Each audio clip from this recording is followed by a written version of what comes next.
Supreme court का patience कम होता दिखा है। ट्यूसडे को कॉन्स्टिट्यूशन बेंच ने एक बार फिर से एक बर्निंग सवाल उठाया। Suppose a bill is passed in 2020, will the court be powerless if there is no consent even in 2025? CJI BR Gavai के साथ जस्टिस सूर्यकांत, विक्रमनाथ, पीएस नरसिम्हा और अतुल एस चंदूरकर बैठे हैं कॉन्स्टिट्यूशन बेंच में और उनका टोन क्लियर था कि इनफ इज इनफ। ये कोई रूटीन ऑब्जर्वेशन नहीं था, ये एक डायरेक्ट चैलेंज था इंडिया के फेडरल स्ट्रक्चर को। यहाँ हम बात कर रहे हैं उस प्रेसिडेंशियल रेफरेंस केस की हियरिंग जो कि सुप्रीम कोर्ट में चल रही है। तो पहले थोड़ा सा बैकग्राउंड।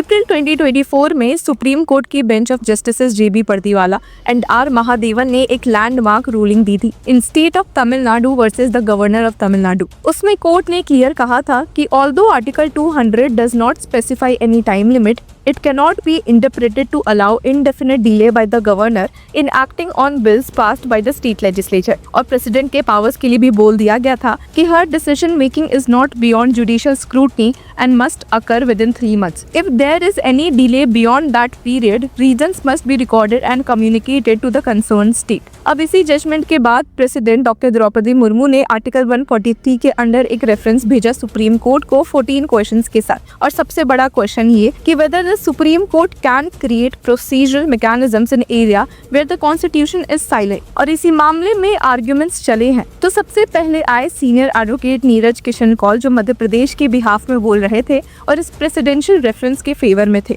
उन्होंने कहा कि such matters are best left to the parliament to decide। The starting point of this debate can't be there is a vacuum। It can't be a presumption that there will be misuse of discretionary powers। CJI BR Gavai ने भी यहाँ तुरंत पूछ लिया, why should the governor be permitted to sit on a bill for an indefinite period of time when 2 houses of a state legislature have passed it? Senior advocate Kaul ने calmly जवाब दिया कि as far as timelines are concerned, it is impossible to say within this time the governor or president must decide। The court cannot lay down timelines and then make the process reviewable by the judiciary। जिसके बाद आए senior advocate Harish Salve Maharashtra की तरफ से। उन्होंने एक बड़ा bold point उठाया और कहा कि the framers of the constitution have created a system in which the union government can prevent a bill passed by a state assembly from becoming a law। The language of Article 201 does not admit to any such limitation। और साथ ही ये भी कहा कि using the word veto would be an uncharitable characterization। Yes, the governor has the power to withhold,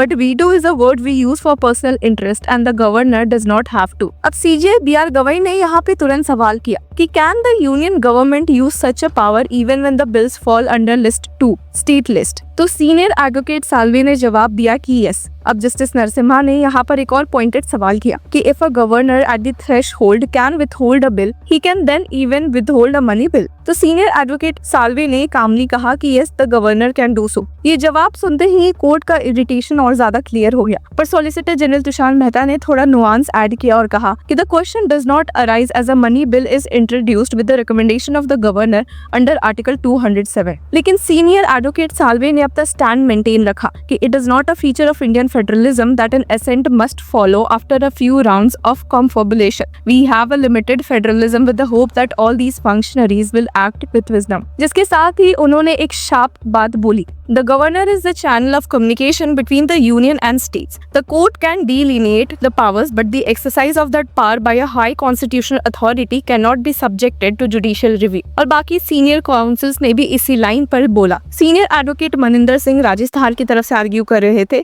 और कहा कि governor being part of the legislative process, thus no occasion of issuing mandamus। वहीं ASG KM नटराज, जो कि UP Odisha की तरफ से थे, उन्होंने कहा कि the president and the governor enjoy absolute functional autonomy। वहीं सीनियर काउंसिल विक्रमजीत बैनर्जी गोवा की तरफ से ने कहा the constitution does not envisage a concept of deemed assent and thus the same cannot be included by judicial fiat। Senior advocate Mahesh Jethmalani Chhattisgarh की तरफ से थे और कहा कि it would be almost disrespectful to set timelines for the governors। और council गुरु कृष्णा कुमार ने एक प्रैक्टिकल सवाल उठाया, if someone moves the court raising the question of how long is too long for the governor not to act, in what circumstances would court draw a line? There can be no mandamus to legislate। लेकिन court अपनी line बार बार repeat कर रही थी। जजेस के tone में एक गुस्सा था। Will the court be powerless? ये फ्रेज बार बार उनके क्वेश्चंस में आ रहा था। CJI BR गवई ने BR अम्बेडकर की स्पीच का रेफरेंस भी दिया that the union would work within the spheres allotted to it except in case of an emergency।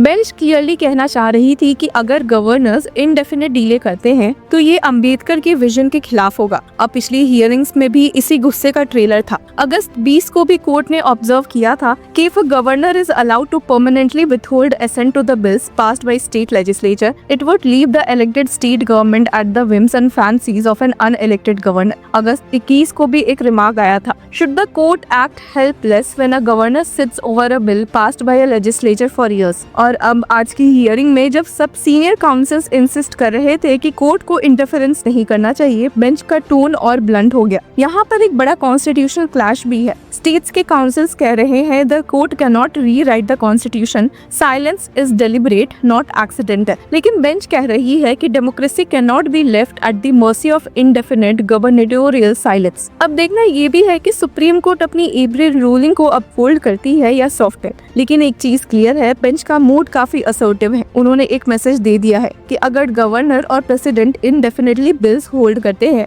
तो वो सिर्फ स्टेट गवर्नमेंट्स की विल को नहीं बल्कि लोगों के मैंडेट को भी नलीफाई करते हैं। और सीजीआई के शब्दों में will the court be powerless, ये सिर्फ एक रिटोरिकल सवाल नहीं बल्कि एक कॉन्स्टिट्यूशनल अलार्म बेल भी है। अगर पूरा डिबेट देखा ही जाए तो एक तरफ स्टेट के सीनियर काउंसिल्स थे, नीरज किशन कौल, हरीश साल्वे, मनिंदर सिंह, महेश जेठमलानी, गुरु कृष्ण कुमार, और दूसरे जो लगभग एक सुर में कह रहे थे कि गवर्नर और प्रेसिडेंट के डिस्क्रेशन को टाइमलाइन से बांधना अनकॉन्स्टिट्यूशनल है। उनका कहना था कि silence of the constitution is deliberate, judiciary can not step in to fill that gap. Senior advocate Salve और जेठमलानी थे तो ये भी बोला कि setting deadlines for governors would be disrespectful to their constitutional status. Banerjee ने इस बात को और स्ट्रेंथन किया कि the constitution does not envisage a concept of deemed assent. और इन सब का कंक्लूजन ये था कि कोर्ट अगर टाइमलाइंस इंपोज करता है तो वो एक तरह का कॉन्स्टिट्यूशनल रीराइटिंग होगा। दूसरी तरफ सुप्रीम कोर्ट की बेंच बार बार एक ही चीज हाईलाइट कर रही थी कि अगर गवर्नर्स इनडेफिनेटली बिल्स होल्ड करेंगे तो इलेक्टेड गवर्नमेंट्स अपने आप को एक अनइलेक्टेड अथॉरिटी के मर्सी पर पाएगी। जस्टिस नरसिम्हा का मनी बिल वाला सवाल और सीजीआई का repeated remark will the court be powerless, ये दिखाता है कि बेंच इस वैक्यूम को टॉलरेट करने को तैयार नहीं है। तो पिक्चर ये है कि एक तरफ लॉयर्स कह रहे हैं कि डिस्क्रेशन इज एब्सोल्यूट,